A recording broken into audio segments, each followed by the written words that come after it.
प्रिय भाइयों और बहनों, नमस्कार। आज से ठीक एक माह पहले मैंने कोरोना वायरस संकट से निपटने के लिए इसी तरह आपको संबोधित करते हुए आप सबका सहयोग मांगा था। आपको सच कहूँगा, जब पहली बार कोरोना वायरस से बचाव के बारे में आपसे सहयोग की अपील कर रहा था तो मेरे मन में कई आशंकाएं थी। इतने बड़े प्रदेश के करोड़ों लोगों से अपना व्यवसाय, जीवन पद्धति, आचरण आदि बदलने को कहना और उसका पालन कराना कोई आसान काम नहीं था। लेकिन आप सबने जो अनुशासन, संबल और संकट से निपटने की जिजीविषा दिखाई है वो विलक्षण है। आज छत्तीसगढ़ कोरोना वायरस महामारी के नियंत्रण में पूरे देश के समक्ष उदाहरण बना है। तो इसके मूल में आप लोगों का अपने परिवार, अपने राज्य के लोगों के प्रति त्याग और समर्पण का भाव है।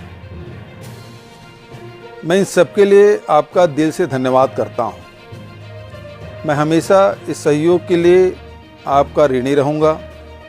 मैं धन्यवाद करना चाहूँगा सभी चिकित्सकों, स्वास्थ्य कार्यकर्ताओं, जिला और पुलिस प्रशासन, खाद्य, महिला बाल विकास, नगर निगमों, नगर पालिकाओं, जनसंपर्क विभाग के समस्त कर्मचारियों का, जिन्होंने 24 घंटे इस संकट से निपटने के लिए कार्य किया। मीडिया के बंधुओं, स्वयंसेवी संस्थाओं और सामाजिक संगठनों का भी आभारी रहूँगा, जिन्होंने हर पल हमारा सहयोग किया। हमारे राज्य में अगर हम कोरोना संक्रमण को नियंत्रण में रख पाए हैं तो उसमें सबसे बड़ी भूमिका हमारे गांव की रही है।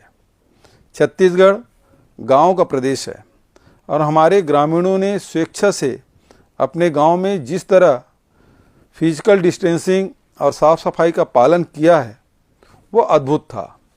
मैं हाथ जोड़कर आभार व्यक्त करता हूं।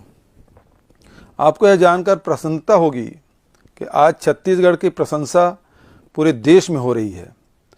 रिजर्व बैंक ने हमारी तारीफ की है। कोरोना वायरस नियंत्रण में हम सभी राज्यों में सबसे आगे हैं। यह सब आपके कारण ही है। 20 अप्रैल से राज्य में बहुत सारी आर्थिक गतिविधियां प्रारंभ करने पर हम विचार कर रहे हैं।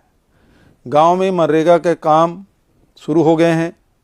आप अपने ज़िले में क्या क्या कर सकते हैं, इसकी पूरी जानकारी और दिशा निर्देश आपको बताए जा रहे हैं। इन दिशा निर्देशों का पालन करना सबके लिए ज़रूरी है। मेरा आपसे विनम्र आग्रह है कि आप रोज़मर्रा के कामों में पूरी सावधानी बरतें, अफवाहों से सावधान रहें। कोरोना को हमने अपने प्रदेश में नियंत्रित जरूर कर लिया है, लेकिन खतरा अभी टला नहीं है। हमें उसे अपने राज्य में फैलने का दूसरा अवसर नहीं देना है। अगर आपने फिजिकल डिस्टेंसिंग का पालन किया, लगातार हाथ धोते रहे और भीड़ भाड़ से बचें तो कोरोना को राज्य में फिर से फैलने का मौका नहीं मिलेगा। एक बार फिर मैं आपको सहयोग के लिए आपका आभार व्यक्त करता हूं।